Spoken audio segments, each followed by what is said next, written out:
Good afternoon, everyone. It is with great pleasure that I get to do the introduction today and introduce His Excellency Dr. Rafik Abdessalem, who will speak to us on the subject of Tunisia's democratic transition in a challenging regional context. And indeed, I think Tunisia's success with and commitment to democratic rule is something that not only should be celebrated, but also supported, especially given the protracted conflicts and instability in Libya, Syria, and Yemen, and the rise of the reemergence of authoritarianism in Egypt. In fact, I cannot think of a more timely talk than this one today. And of course, our speaker had a direct hand, or has had a direct hand in this transition to democratic rule. His Excellency served as Tunisian Minister of Foreign Affairs from 2011 to 2013, representing the first democratically elected government of Tunisia. He is currently a member of the Executive Committee of the Nahdha Party, where he is in charge of external relations and of the party's political committee. Prior to that, from 2001 to 2007, he was in charge of media for the party, and he served on the Consultative Council, which is the party's highest decision-making body. Prior to this, Dr. Abdessalem was head of the Research and Studies Office at the Al Jazeera Center for Studies. He founded the Maghreb Center for Research and Translation and chaired the London Platform for Dialogue. He has also been a visiting scholar at the Oxford Center for Islamic Studies and has published 2 books as well as numerous newspaper articles. From 1987 to 1990, he was a member of the Executive Office of the Union Générale des Étudiants de Tunisie, or UGET. He holds a BA in philosophy from Mohammed V University in Rabat and a PhD in politics and international relations from the University of Westminster. Please join me in welcoming His Excellency Dr. Rafik Abdessalem.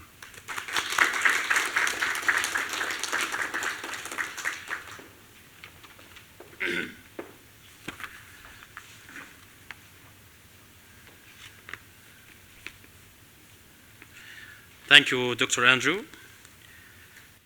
Thank you for the Center for International Governance and Innovation and the Basili School of International Affairs for hosting me for this conference. It's a pleasure to speak with you today about the international affairs and more particularly about the situation in Tunisia.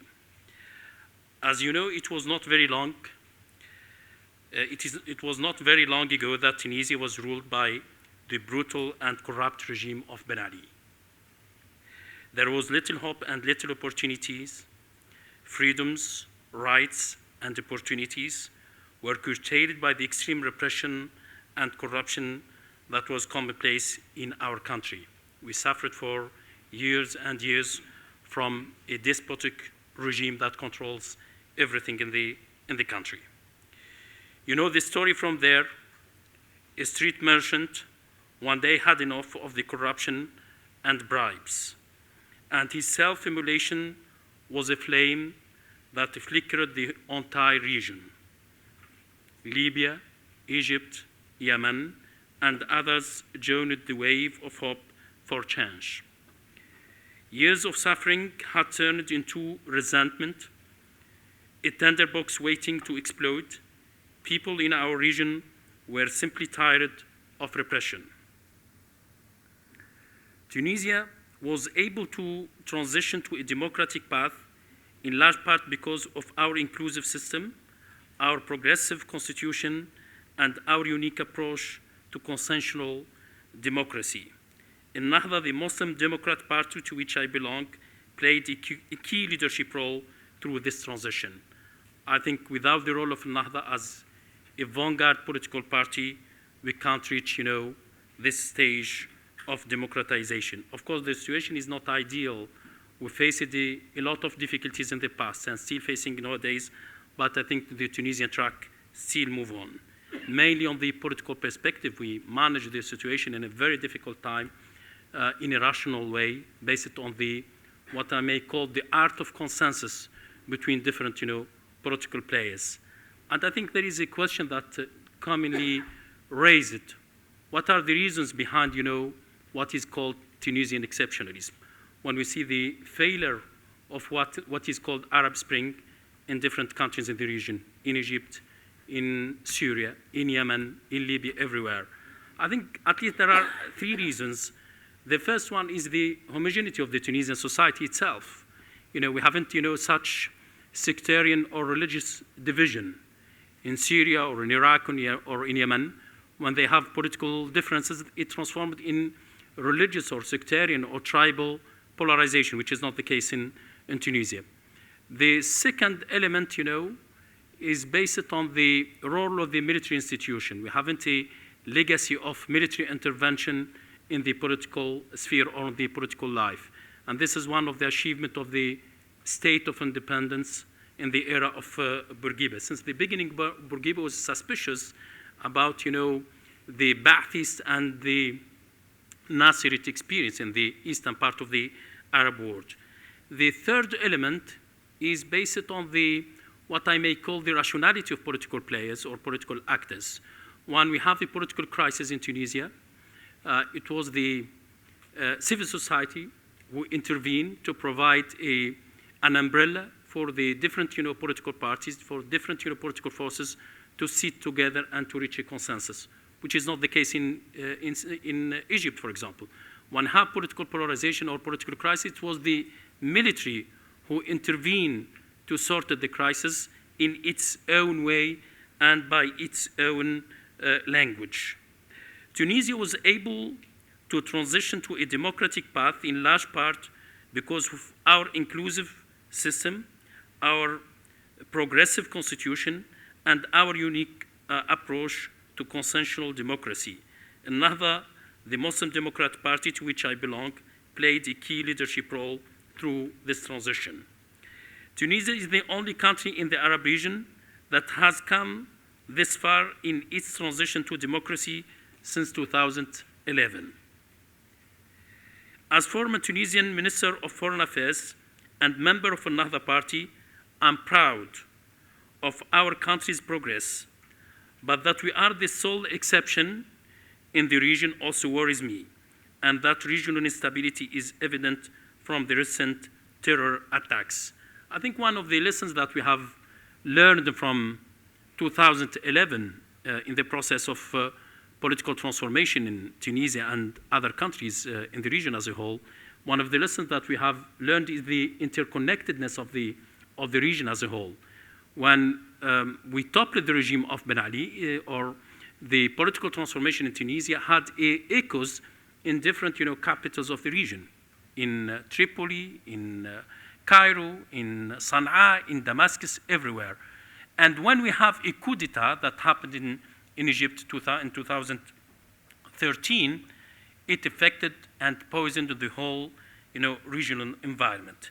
That is why I think the Tunisian experience remains an exceptional case, a success story, but we are living in a very fragile regional environment. We can't escape from the complexity of the geopolitical conditions of the region. Following the revolution, Ennahdha won a majority in our first ever free and fair elections in 2011. Sheikh Rashid Ghannouchi, Ennahdha's co-founder, has long said that domination by those in power has been the root cause of many conflicts in our region. We cannot rebuild our society with a majoritarian attitude, especially in nascent democracies like Tunisia. We need to serve in our governments with consensus, unity, and dialogue, representing all segments of our society. It is reasonable in old and stable democracy to manage politics based on the idea, on the norms of majority, who could, have the position of the ruling, and the minority that would be, in the opposition, which is not the case when you have a nascent democracy like Tunisia.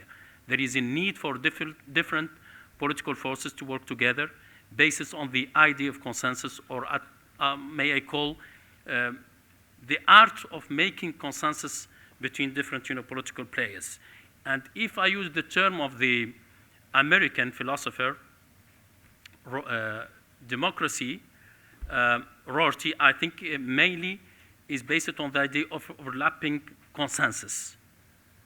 Democracy, the main essence of democracy is not the competition, not only the competition between different political parties, it is also the art of making compromises between different political players as overlapping consensus process between different political forces.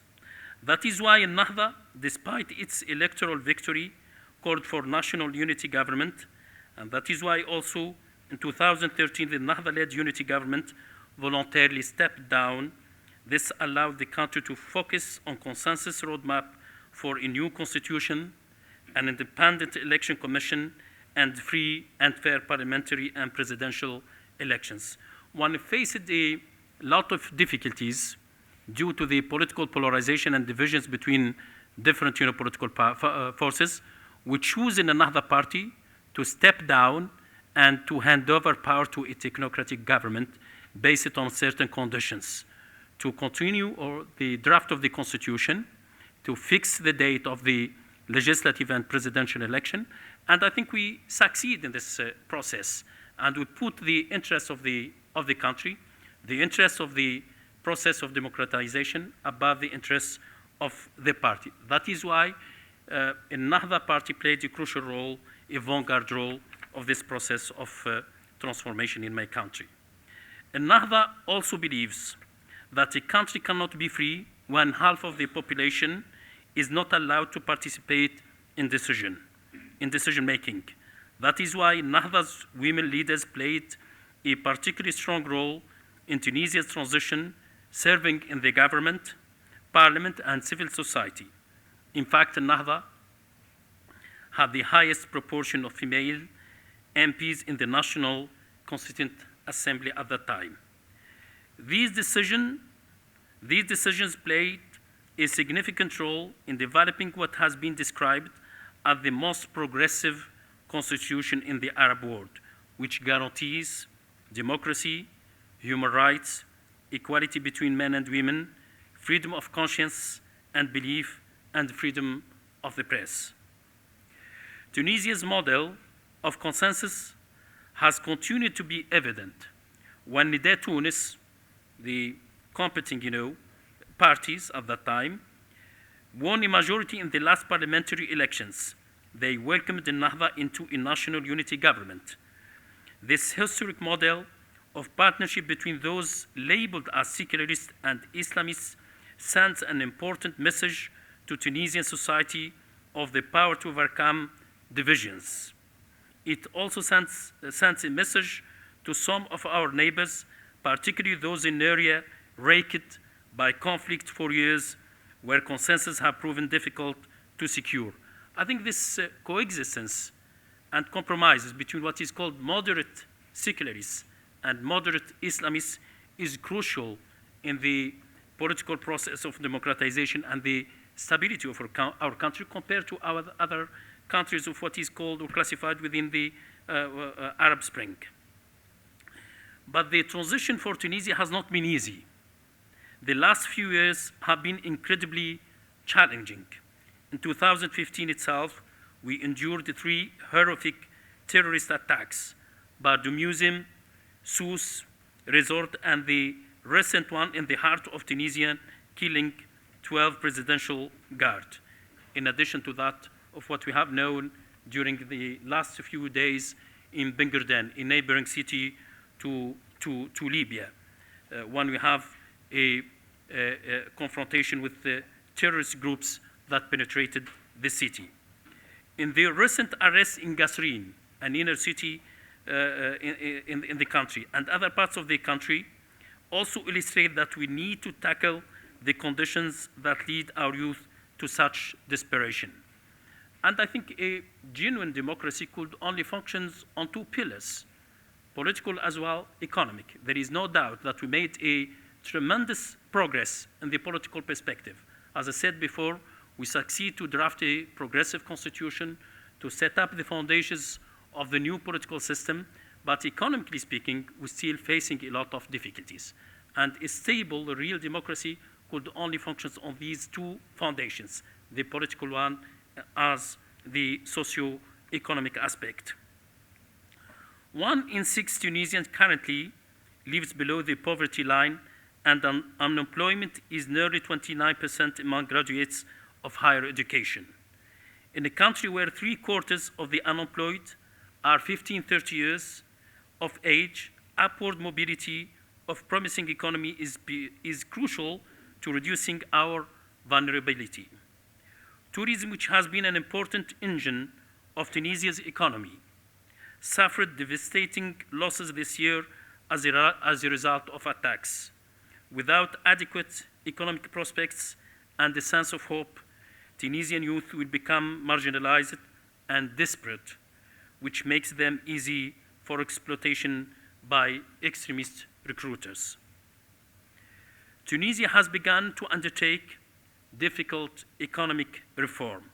We are addressing the gap between the needs of the labor market and the available skills by designing a new reform program to improve employability of graduates through additional training and reconnecting unemployed youth people, particularly the long-term unemployed, with mentors and enterprise.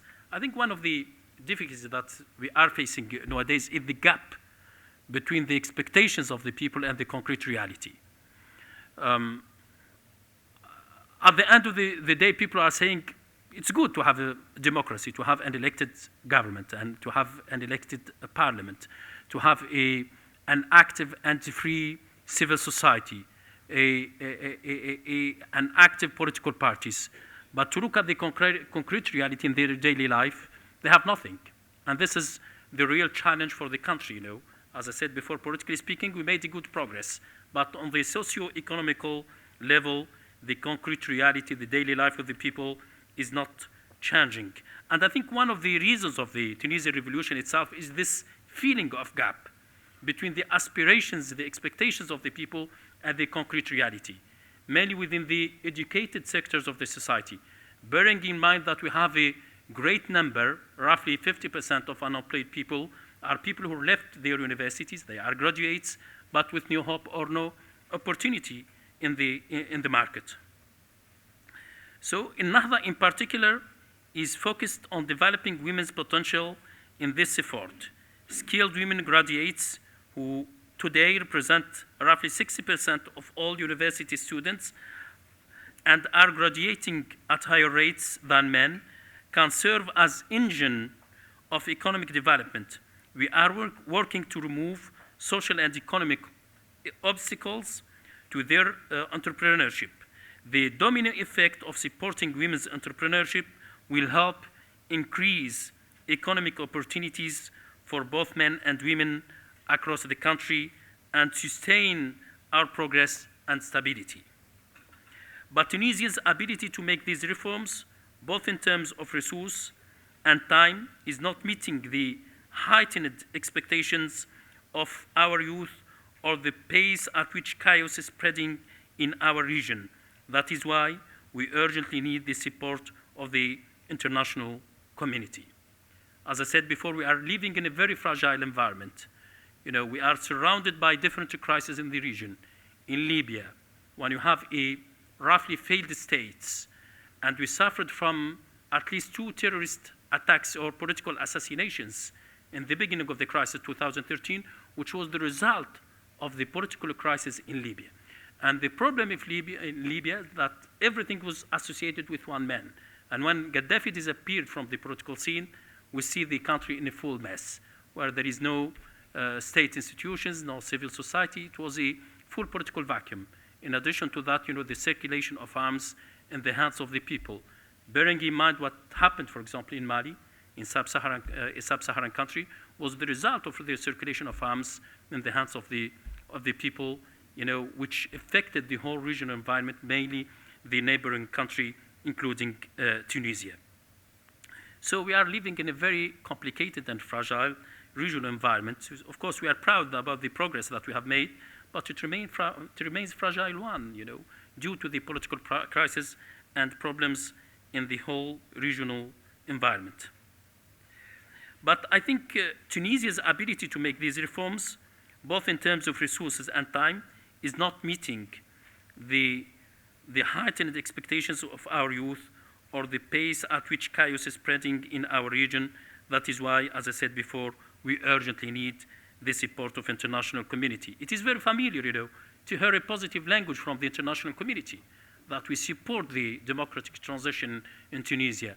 And Tunisia is a success story. Tunisia is an exceptional case, but we don't really receive a real support, financial support and economic support from the international community.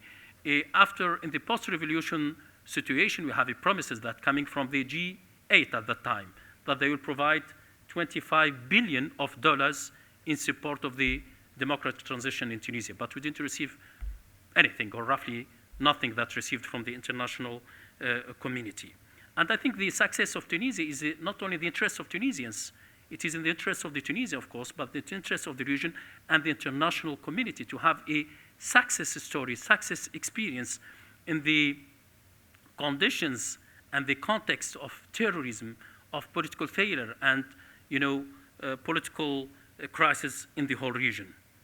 And I think the face of terrorism, the face of terrorism and politics of fear, in the face of terrorism and politics of fear, there is a need for Tunisia and Canada to work together. And I think the public opinion in Tunisia, as well in the whole region, received the positive message that coming from Canada after the election of your Prime Minister Trudeau.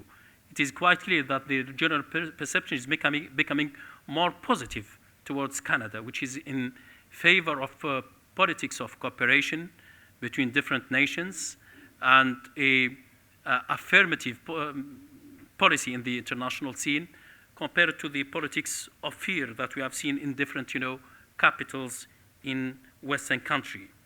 Tunisia needs to build infrastructure like roads, bridges, and other public works, particularly in previously neglected region, to create much needed jobs and stimulate economic activity. Our youth and people in poor areas must be the tangible fruits of democracy. One of the problems also we are facing is the gap between the center and the coastal area and other parts of the country. Bearing in mind that the revolution started from the most marginalized area of the country and the most marginalized sectors of the society. And to reach the gap between this, huge differences between the coastal area, which is mainly focused on tourism, and the capital, it will be a long process and complicated process. Of course, we suffered from a deformed policy, economic policy that was followed since the beginning of the independence, if not before that. We are deeply associated with the French legacy, which is based on centralism, that everything is focused on the center.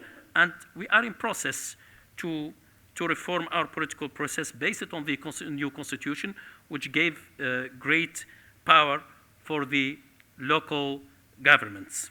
We also need support in institutional capacity building so we can counter corruption, strengthen our democratic institutions, and establish partnership for technical assistance in the areas of decentralization and local governance. Since the revolution, Canadian people have supported Tunisia's capacity building programs in the areas of voter registration, freedom of expression and information, civic and political engagement of women, media training, and human rights. We thank for that support and hope we can continue to count on it. And I think there is a wide space of convergence between our approach to terrorism and our approach also as Tunisians.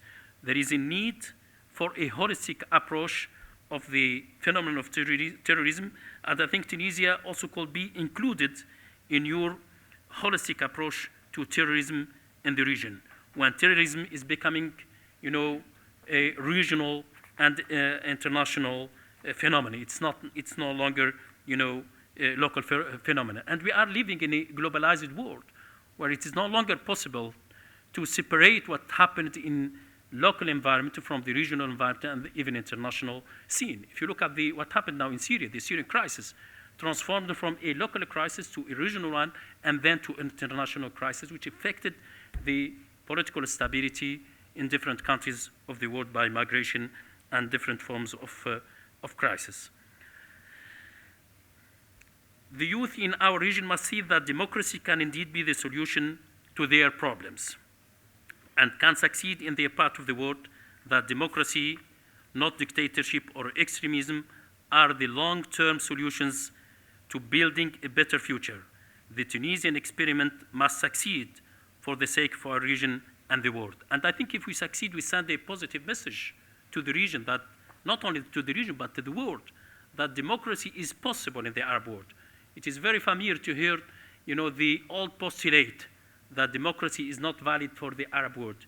And concretely speaking, yes, there is an Arab exception. It is where democracy is not functioning in the Arab world for the simple reason, for the international, calculation in the region, for certain strategic calculation, that the international community does not put democracy as a priority in the region.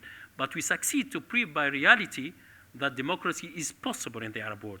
And if we succeed in this process, as I said before, we send a very positive message to the region as a whole, a message of hope and aspirations for more freedom and democratization. And I hope that we succeed in this process. And thank you very much for your attention. Thank you.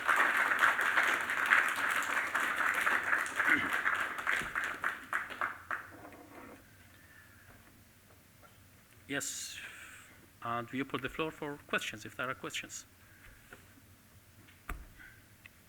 Yeah, go ahead. Thank you very much. I have two questions that I got. The first one was... Hi.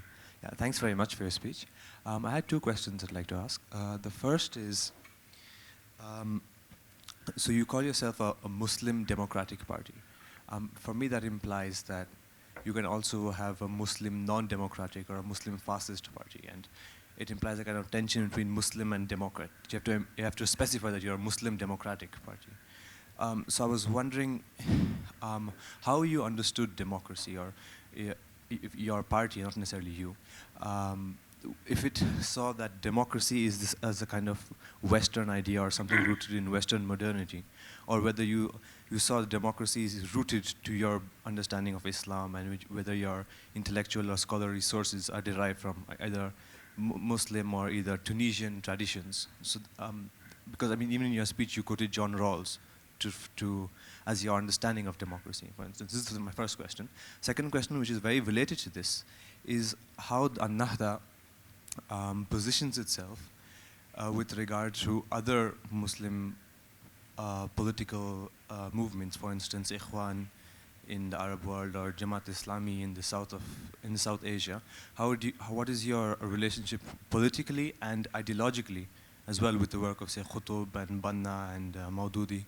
So, what do you agree with them, or what are your disagreements with them? Yeah, I would love to hear. Thank you.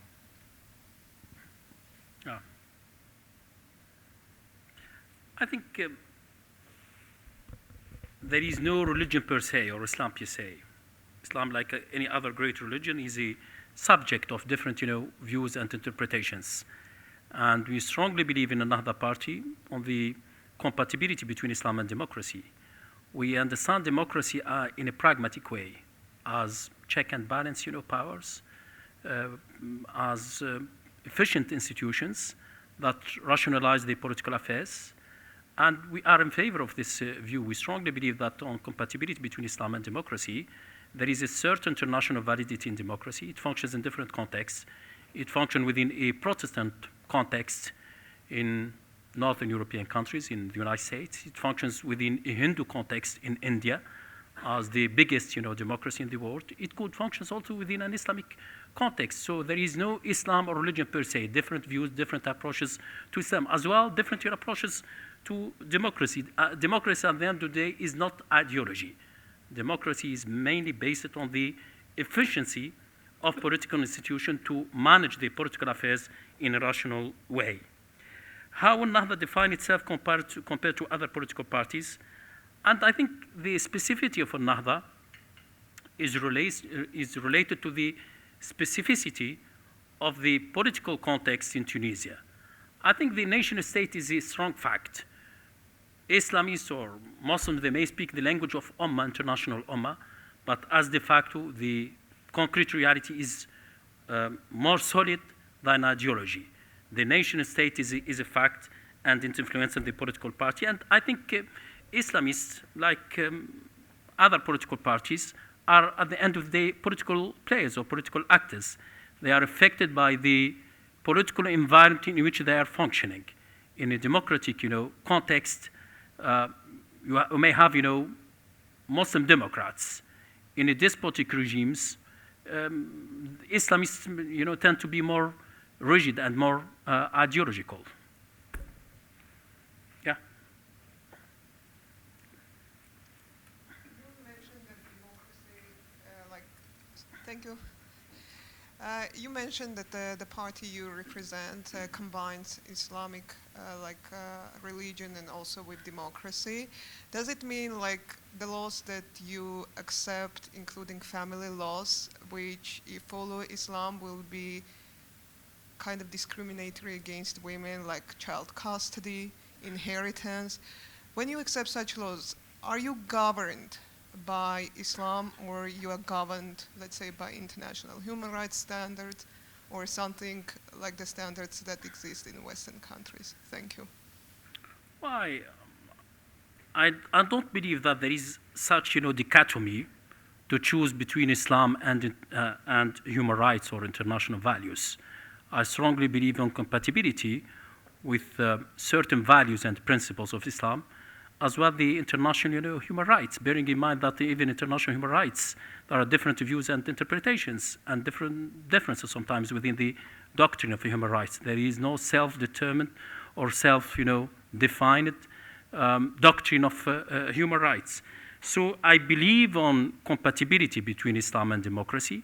If I understand Islam in a flexible way, based on the universal values of tolerance, of diversity, of respecting others based on religious interpretation, bearing in mind most of the what is called modern values are secularized values, which has its origins in religion.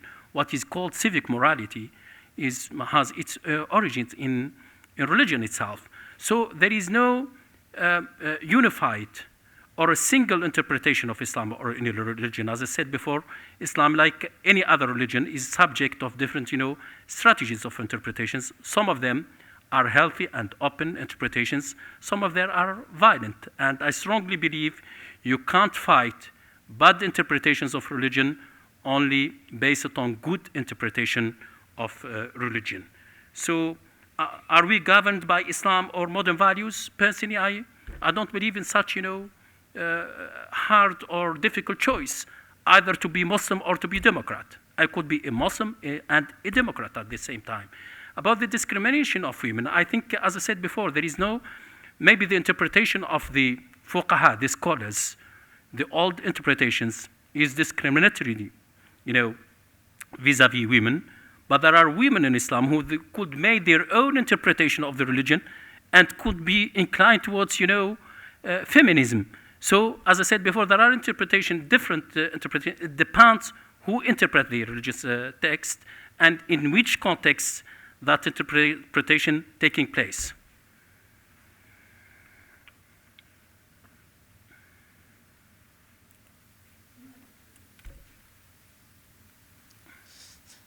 Thank you for your speech. I have a question.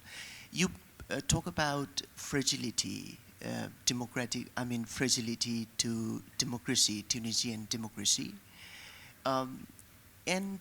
During the time of revolution, the leaders and parties that are fighting against dictatorship, they make tall promises. The people and the parties' leaders, they live in a sort of romantic world, big dreams, and a big talks. But when the change happens, the reality is different. The barriers to development, is per the expectations of the people. The reality is different. So, what do you think could be could link? What could be done, or what do you think these parties are doing to, bridge this gap, the expectations of the people, and the reality? Yeah, to be honest, yes, for all political parties made, promises after the post-revolution situation, and then we discovered that the concrete reality is more complicated one, and maybe this is due to the regional environment as a whole. When the political change happened in 2011, that we assumed that it was a irreversible process, mainly after we see that change in Egypt and other countries in the region. But then when we see such difficulties in different countries in the region, mainly after the coup d'etat in Egypt and the crisis in Libya, in Yemen, in Syria, everywhere, so the situation is becoming, more complicated, and the political environment affected the economic aspect. But we agree now in Tunisia that we need to give priority to the socio-political aspect. During the last 5 years, we focused mainly on the political aspect, the draft of the constitutions, the transitory institutions, to organize the elections, legislative and presidential election. And I think we succeed in this process. And now it is time for different political forces and the civil society to give priority to the socio-economical problems. There is no miracle in politics, of course. We fully understand this as it will be a very complicated phenomenon, maybe due to the political problems that we are facing locally as well, the political crisis in the region. But we have to work hard in this perspective and to give a priority to the economic reform. And we have to start by the reform of our administration, for example. We suffered from a heavy bureaucracy for decades, and our administration does not help. We need the reform of the legislative body also. And I think this is a process, and we started this process based on the consensus between different political parties to put this agenda as a top priority for the next 2 years at least. Yeah.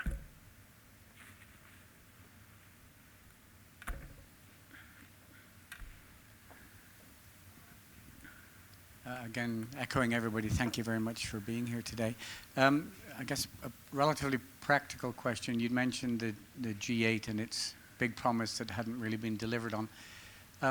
What kinds of, and you were just talking there about the focus on the socioeconomic future, what sorts of socioeconomic assistance, external assistance, do you think you're looking for? Does your country need? And from whom? I'm thinking there too much visible Western presence tends to generate its own problems. So what kind of things would you be looking for in a very practical way? I think, as I said before, we received a lot of promises that coming from the international community, from at that time G8, which is becoming a G7 now. I think we rely on loans, mainly on loans, and the international community is ready in the international institutions to provide loans to Tunisia. But it is a heavy burden for our economy. I think we need a donation at this stage, at least for the next 2 years, to stimulate our economy. To be realistic within this regional context and local context, it will be very difficult for our economy to move forward when you suffer from terrorism that's coming from the regional environment, mainly from Libya. The touristic sector is deeply affected.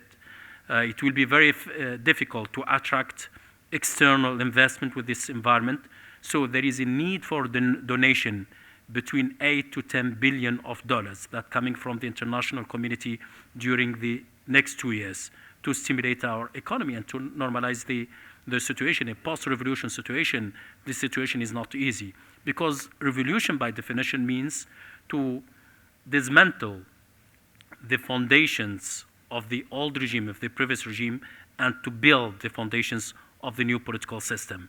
And within this transitory period, it's not easy to manage the situation. It's very easy to topple a despotic regime, but it's not easy to build a democracy, mainly within this complexity of the regional environment. As I said before, one of the lessons that we have drawn since the beginning of the revolution is the interconnectedness of the region as a whole. So it will be very difficult to reactivate, to stimulate our economy based on the local elements. There is a need for donation that coming from the international community, at least for the next 2 years.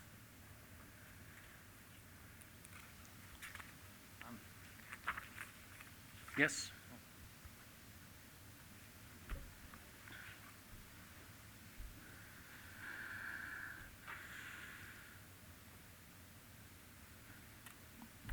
Thank you, Your Excellency, for coming today. You've already answered a lot of the questions I actually had with regards to the domestic politics in Tunisia.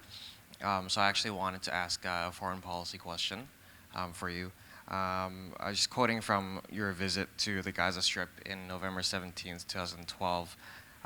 You were very vocal about the IDF's activities during Operation Pillar of Defense in response to the firing of the Fajr 5 rockets from the Gaza Strip. You said, quote, things have changed in the Arab world and Israel needs to understand it no longer has a free hand, does not have total immunity, and is not above international law. Given recent developments, especially with I guess the more cordial relations between Fatah and Hamas, and Riyadh being able to neutralize Sudan as a production area for Hamas rockets, and Egypt securitizing the Sinai smuggling route. Where do you see things developing now compared to how they were 4 years ago?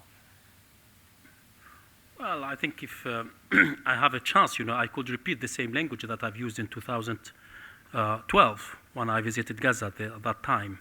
It's not nothing to do with Israel itself as Israel, but it's related to the respect of the international law.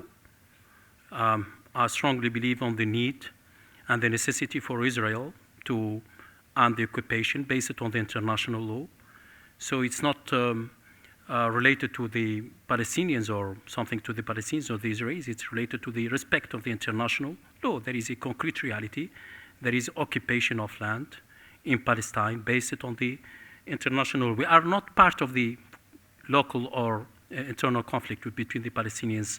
We are not neither in favor of Fatah or Hamas. We are in favor of the rights of the people of to self-determination.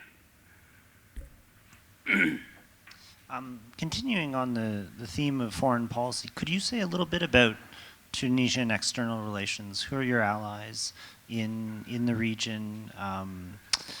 How are you balancing opposing forces, things like that?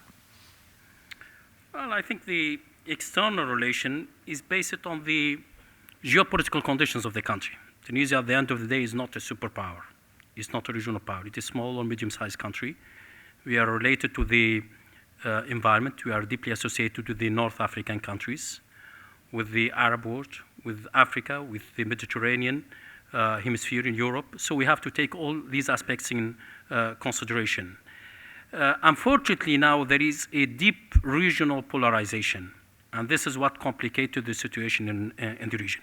If you look at the conflict in Syria, for example, it transformed from a local conflict to a regional conflict.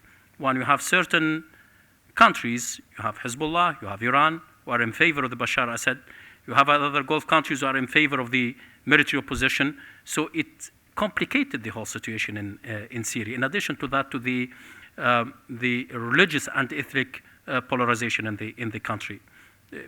You could say the same thing about Yemen and even Libya, when you have different countries, regional countries in favor of the Tobruk government, and other countries in the region in favor of government of Tripoli. So we try to avoid this polarization. Tunisia, the foreign policy of the country is based on the neutrality, and we have to be open to different countries based on the interests of Tunisia.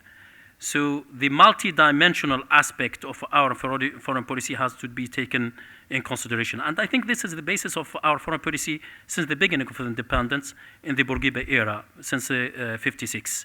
And I don't see that there is a huge transformation in the external relations. Because as I said before, external relations is based on the foundations, the geopolitical conditions of the country, its human resources, its natural resources, its geographical position.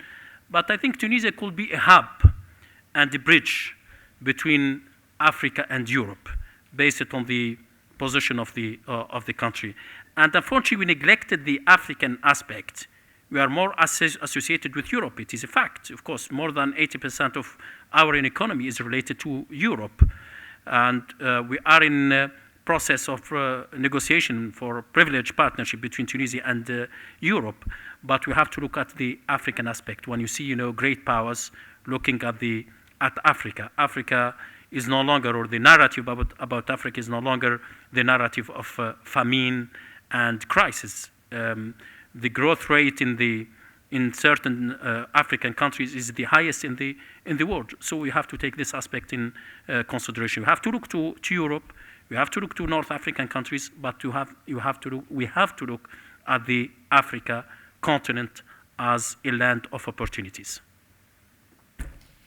Linked to these other questions, many countries in Latin America successfully made a democratic transition from military dictatorships in the 80s and 90s, although they are still struggling to improve the quality of their democracies now. Do you see any role, for example, for South-South cooperation, Tunisia and other developing countries that made this transition to democratic regimes, in terms of sharing what worked and what did not work? And is this happening? Yes, I think there is a need, and there is a need to learn from the experience of political transformation in southern countries, because we share the political conditions, at least. Tunisia is a third world country, a developing country, and we need to look at southern countries. The process of transformation in southern America, for example, southern American countries, in some even African countries, like Senegal as a poor country, it made a progressive, transformation, and other Southern American countries, as I said before. So there is a need to learn from these countries based on the similarity, at least on the political conditions between Tunisia and the southern countries. Yeah. Is there any other question? Yes, I can give it. Shukran. Lizien. My question actually pertains to migration. A lot of people have acknowledged that there was a link between migration and revolution vis-a-vis Tunisia. And I'm wondering, sort of, at this point, years on, where are we at in terms of migration and Tunisia's role vis-a-vis the EU? I mean, there's 1.2 million Tunisians abroad. There's a long-standing relationship between Tunisia and various European destinations. Also, growing numbers of Tunisian migrant workers in Libya and in other surrounding countries. So I'd be interested to hear sort of what developments have been made regarding migration policy domestically, but also in terms of relationship to the EU. Thanks. Yeah.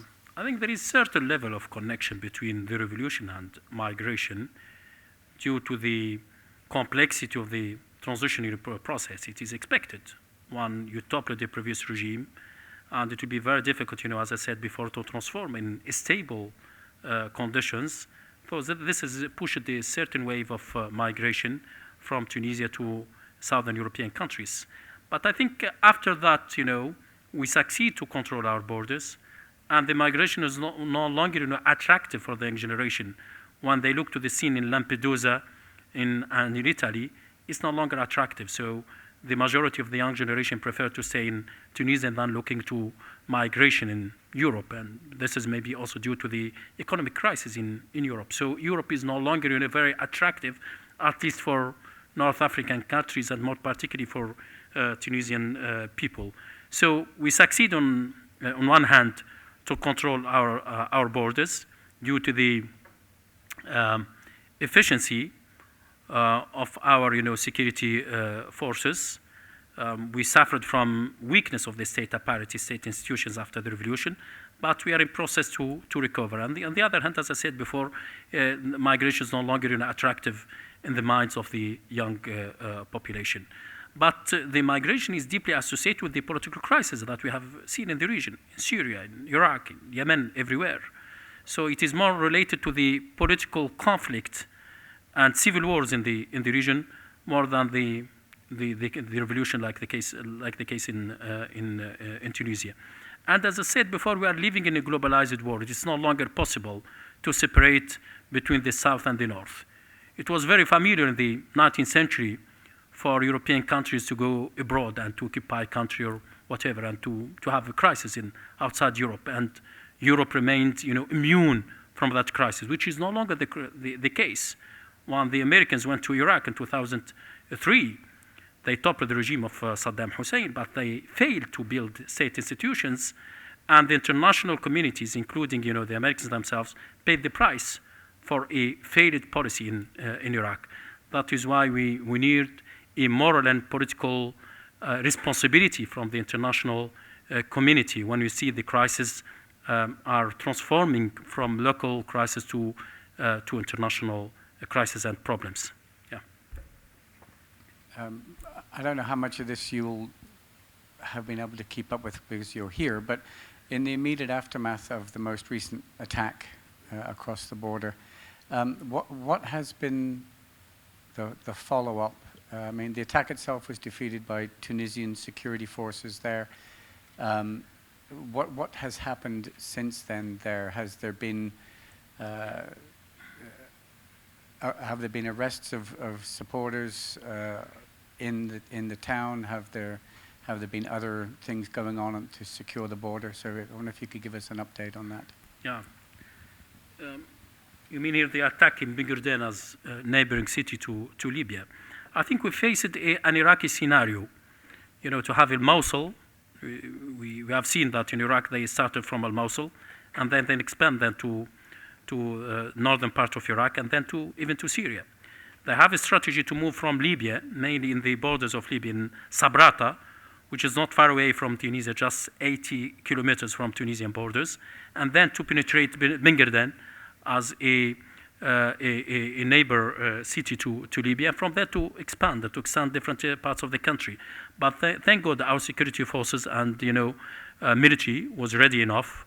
They faced them. We killed 37 members of terrorist groups, and we kidnapped more than 8 peoples. And what we discovered, which is very positive, is the national mobilization. People who stand beside our army and security forces. So there is no grassroots, there is no umbrella for the terrorist groups in Tunisia. This is very positive, and we discovered this during the last few days in Bingerden. So as I said, we were living in a very fragile environment. As long as you have a crisis in Libya, we'll affected by it. But I think the environment is not attractive. Even we have social and economic difficulties, but generally speaking, the masses of the people rejected radicalization and terrorism. And I think this is the responsibility of the international community, mainly for the European community, to push for a political solution in Libya. They have a long process of dialogue, of negotiation in Skhirat that started 1 year and a half ago, and they succeed the political and social components of the conflict. They sit together and reach a consensus to have a unity government in Skhirat. But this government is not mandated by the parliament of Tobruk, and the political conflict is still there. And this is the responsibility of the international community to push for the formation of the unity government and to work from Tripoli, the capital, and to start the process of building the state institutions and to face terrorism. Bearing in mind when we have a terrorist who controls at least 200 kilometers, the minimum, in certain area, in addition to other parts of Libya, this is a very dangerous situation, not only for Libya, but for the neighboring countries as a whole. Thank you. Thank you Thank you very much. Thank you. Thank you. Before we close, and thank you again, I think you've demonstrated quite persuasively that Tunisia's democratic experiment needs to succeed, and not just for the sake of Tunisia, but for the entire region. Before we close, I would like to just extend special thanks to CG for organizing this, and also to Mohammed Gared, who is Dr. Abdessalem's assistant, and he was instrumental in setting this up as well. So thank you, everyone, and enjoy the afternoon. Thank you very much. Thank you. Thank you again.